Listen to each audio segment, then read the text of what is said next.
A video has been shared in Telegram app, showing a Russian soldier who has survived a Ukrainian attack. Speaking in the video, the Russian soldier said he was the only serviceman who survived the attack and that all his fellow soldiers were killed during a large-scale attack. The soldier spoke about the difficulty that Russian troops encounter in the front line. Left in the forest alone, the Russian soldier lamented that he couldn't leave the area and that he was stuck. "Everyone is dead. There is no one here in this forest," the soldier said. It's unknown in which part of the front line the Ukrainian offensive took place. A video shared in the same Telegram channel showed an earlier video featuring the same Russian soldier. In the video, the Russian soldier is seen smiling and getting on a military vehicle alongside his fellow soldier, apparently heading to a fighting. Нас разбили. Я выхожу один, Дюс остался там. Все нахуй, все пацаны. Я один, кто вышел. Ебучая эта посадка. Нас просто разъебали нахуй. Дюса не могу вытащить нахуй. Все съебались нахуй. Никого нахуй нету в лесу нахуй. Один я не могу потянуть на этой ебаной вот открытке нахуй. Никого нахуй нету. Там все пристреляно.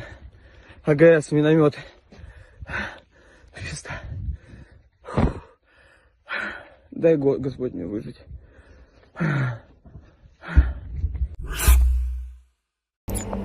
North Korea has sent additional troops to Russia's Kursk Oblast. The exact number of military personnel remains unknown. Reuters reports this with reference to intelligence and South Korean media outlets. Following South Korean media reports, North Korea has deployed additional military units to combat zones in Russia's Kursk Oblast. In this area, Russian forces clash with Ukrainian troops who have crossed the border into Russia's west.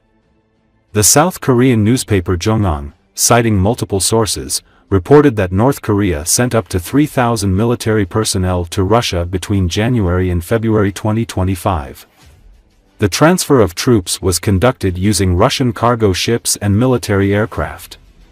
Motorized rifle, engineering and reconnaissance units, which had not previously participated in combat in Kursk Oblast, arrived there. Intelligence estimates suggest North Korea sent more than 1,000 troops to Russia in January and February, in addition to the roughly 11,000 troops already stationed in the country to fight Ukrainian forces.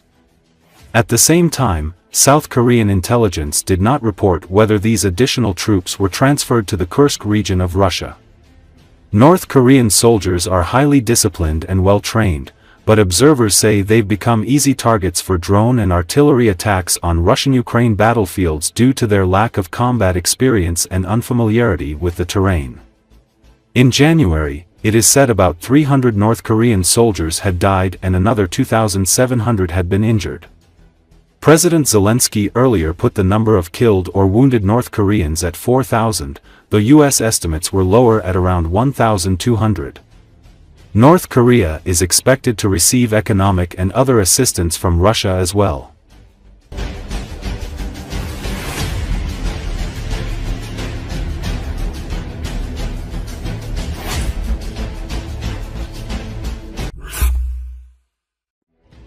The Ukrainian Air Force has once again struck a Russian military compound in the Kursk region of Russia.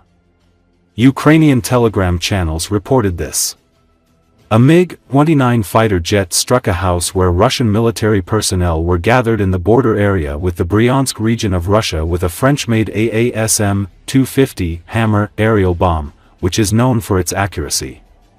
As a result, the house was blown up and the military personnel inside were killed. According to the information, various communication devices and radio-electronic warfare equipment stored in the house were also damaged. It should be noted that Ukrainian aviation regularly carries out precise strikes on the places where Russian military personnel are gathered in the Kursk region. It is said that the strikes were mainly carried out with AASM-250 Hammer aerial bombs. As a result, a large number of Russian and North Korean military personnel in the area were killed.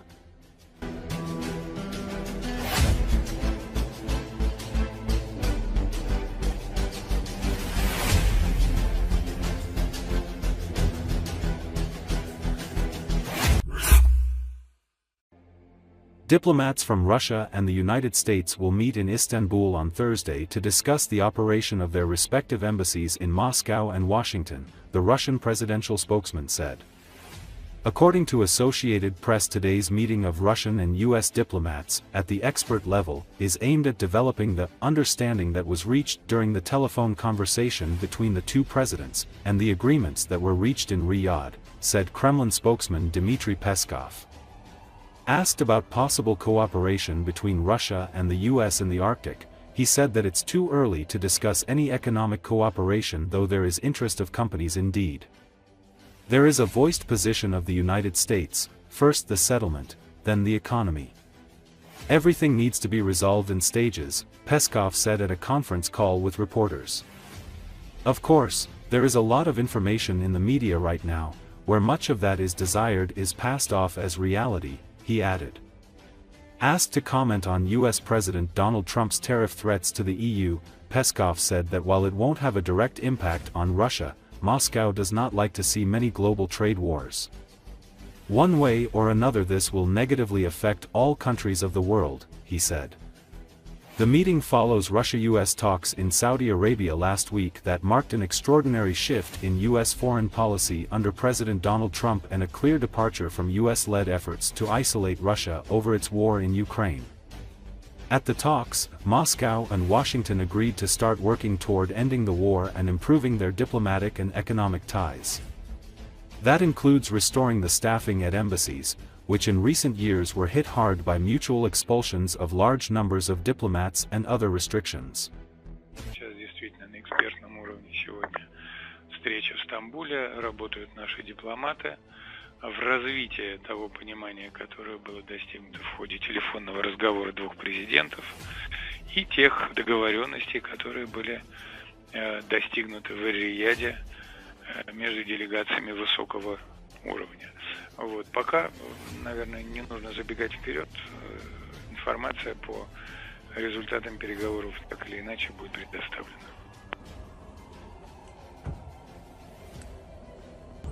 Мне кажется, когда...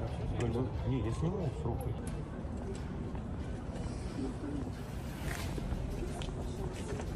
Те территории, которые стали субъектами Российской Федерации, которые записаны в Конституции нашей страны, они являются неотъемлемой частью нашей страны, России.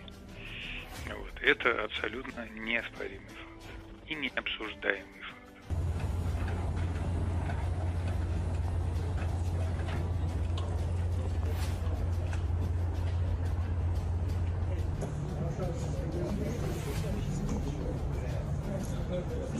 В Рияде действительно упоминалось широкое поле для потенциального сотрудничества для компаний России и Америки. Такое поле есть, и есть заинтересованность компаний.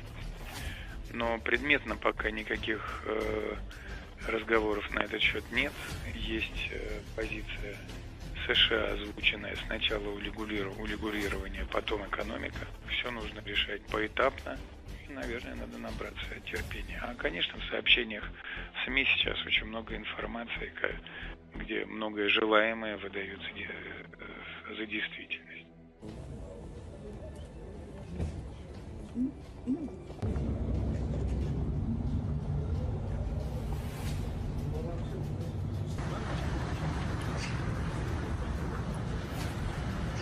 У нас маленький товарооборот США, я бы сказал, такой минимально возможный товар, поэтому мы непосредственно какие-то тарифы или пошлины оказать влияние на нас негативного не могут.